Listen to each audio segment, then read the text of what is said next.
Yambu mwese muri mu majyepfo, iburasirazuba, iburengerazuba, mu majyaruguru, mu mujyi wa Kigali n'abatwumva mwese muri hanze y'igihugu ariko mukunda ibiboneye, tubahaye ikaze cyane. Tubahaye ikaze muri ibi biganiro byacu, mwese mukunda ibiboneye TV. Tubibutse ingingo tugiye kuganiraho impatwe cyangwa se constipation. Ni ikibazo kizengereje abantu benshi kandi mukunda kukibazaho, ni byiza.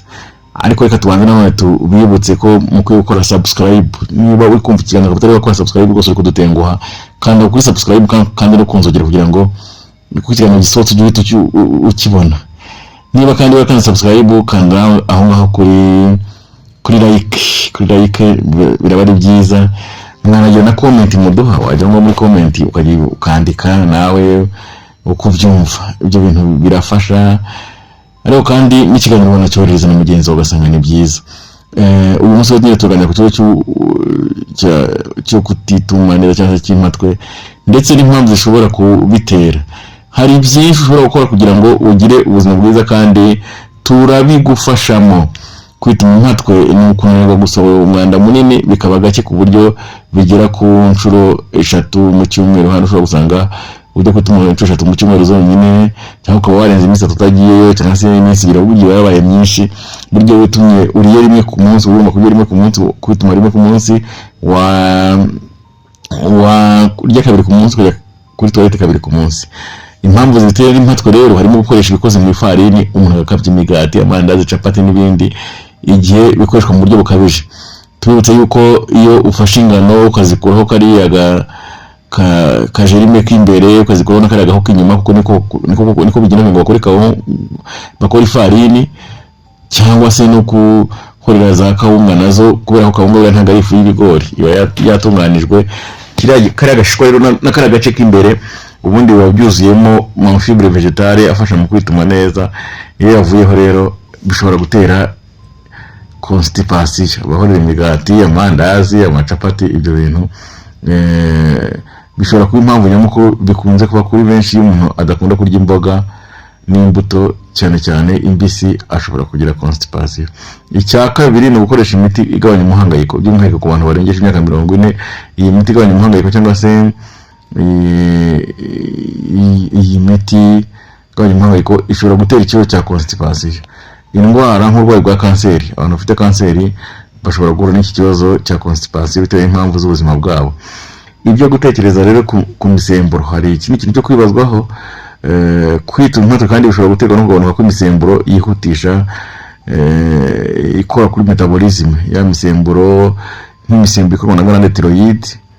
Harimo nk'uwo bita hormone T3 cyangwa se triiodothyronine, hakaba n'uwo bita hormone T4 cyangwa se triiodothyronine, zifasha iyi misemburo uko ari ibiri. Iyo idakora neza, itaboneka ku buryo bukwiriye, umuntu yagize nk'ibyo twita hypothyroid, ashobora no kugira constipation iri chronique, bakirwa bamwoza mu mara bashaka izindi mpamvu kandi wenda afite ikibazo gishingiye ku misemburo. Urumva rero ugiye kugize constipation ukabonera kabije kwibura muri butandukanye, gerageza no kuba wajya kwisuzumisha bakorera mu hormone atandukanye uko ameze. Professeur Dr Jean Pierre avuga, wakoze ubushakashatsi ku buryo buterwa na constipation, avuga ko hari impamvu nyinshi zishobora kubitera kandi zidakomoka gusa ku mara. Yibutsa ko kugerageza gukemura ikibazo gusa hakoreshejwe koza amara gusa ari ukwibeshya, ahubwo ugomba kwegera umuganga. Erega umuganga niwe ubasha gusuzuma impamvu nyamukuru y'uburibwe bwawe. Gerageza kandi none kunywa amazi, ni ingenzi mu igogora ry'umubiri. Kwirinda gucika intege mu mikorere y'umubiri ni ingenzi. Icya gatatu, ry'imboga n'imbuto. Imboga n'imbuto byuzuyemo fibre bifasha mu kwituma neza kandi bigatuma umubiri ukora neza. Hanyuma icya kane, koresha ibifasha imyanya ikora nk'uruganda. Ubwo njyandi bifasha metabolism, bifasha umwijima bw'agashya ndetse na glande thyroid. Ni byiza mu gufasha igogora.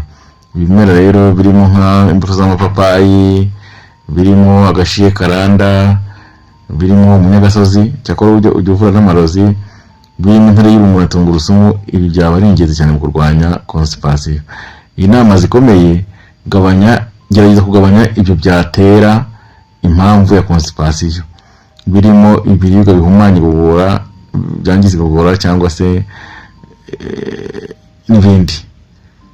Kandi twegere ku nzu yacu y'ubujyanama aho dukorera, twagutegura uburyo bwo kugufasha mu buryo busobanutse. Twongera kubibutsa yuko kuri 0782 660 0782 wakwandika kuri WhatsApp, wakoreza ubutumwa busanzwe, waduhamagara, wakwaka rendezvous, wanafata umwanya ukaduhamagara umwanya uhagije ku kibazo ushaka kugisha inama ku kibazo cy'ubuzima, tukavugana ku minota igera kuri 30, tukaba twakohereza ibigufasha. Ibyo biba binagizwe n'inyandiko yoroheje ishobora kukwereka ibyo ukwiye kujya urya ku wa mbere, ku wa kabiri, ku wa gatatu, mbese kugeza icyumweru cyose. Tubagezaho izi nama kugira ngo duhangane n'indwara, tuzamure ubudahangarwa kandi twige byinshi ku mirire iboneye twifashishije uburyo butandukanye. Twamenyesha yuko nyine mu bindi bikorwa dukora harimo kuba dufite ubu buryo ibifasha mu kurwanya indwara, aho ushobora kubona amavuta ya elayo, amavuta ya sezame, amavuta y'inzuzi, amavuta y'ibihaza, n'ibindi bintu, amavuta y'inzuzi z'ibihaza, n'ibindi bintu by'ingenzi, birimo amata ya soya, birimo amata ya kokonati, birimo n'ibindi bintu bishobora gufasha, birimo moringa, birimo ifu ya teyi, birimo ifu ya romare, birimo cloves, birimo cinnamon. Iwacu wahabona byinshi, iwacu utuganye wahabona byinshi, kandi nibyo bijyana na lifestyle system lifestyle dufite yitwa Gaseke Kamabanga y'ubuzima, aho iyo system yacu yitwa Gaseke Kamabanga y'ubuzima ibonera lifestyle n'uduseke 9 turimo 58, aho dushobora kureba tuti ibyo byose ikintu cyakwangije nuko wataye ibanga rya 32, ibanga twari koherereza ukarisesengura neza, nawe ukagenda wireba aho warangiritse, ugasanga biragufashije.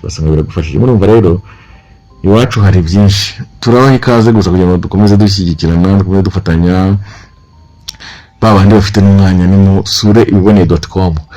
ibiboneye.com ni website yacu ushobora kugenda urebaho, ukabona n'ibindi dukora, ukabona uko twakunganirana, ukamenya izindi za departement zacu.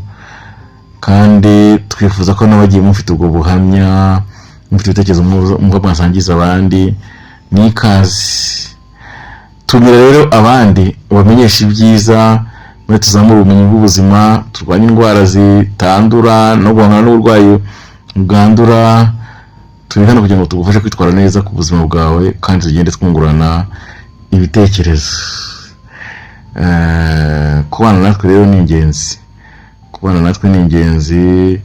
Tubifurije kugira ubuzima bwiza n'ibyiza by'umubiri. Hano ku Biboneye TV tuzakomeza gufatanya mu bindi biganiro. Murakoze cyane.